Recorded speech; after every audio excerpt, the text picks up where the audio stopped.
It is now 2 weeks since Russia invaded Ukraine, and to give his assessment of the situation, I'm joined by Air Marshal Edward Stringer, former Director of Operations at the Ministry of Defence. Now, Ed, that is not the map that President Putin would be hoping to look at 2 weeks into the operation.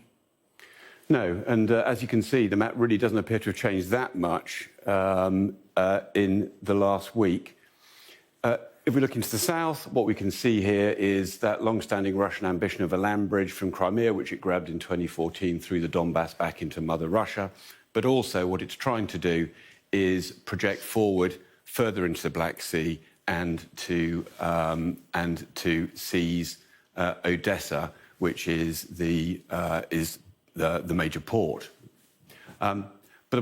Before I go further, what I do want to say is you don't win wars by seizing all the territory. You won't see this whole map go red. There won't be one soldier in every square yard.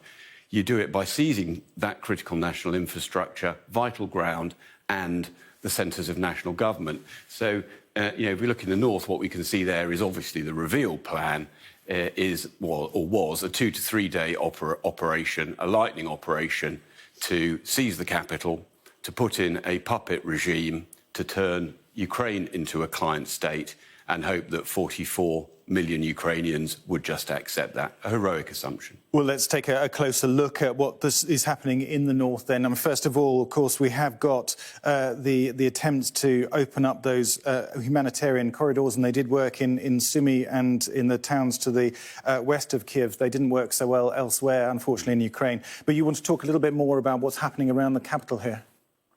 Yes, one of the bits that has changed is this thrust we see here from east to west aimed at Kiev, which we must assume is directly related to that convoy that we've been talking about over the last week, the 40-mile convoy that's come north to south aimed at Kiev, but now looks very much like a self-inflicted wound. That looks like a 40-mile roadblock that the Russians have put in on that vital line of communication.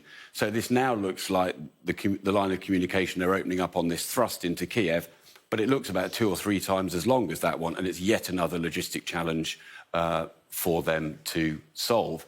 Clearly what they're looking to do here is put pressure on that centre of government, that seat of government of Ukraine in Kiev, and position themselves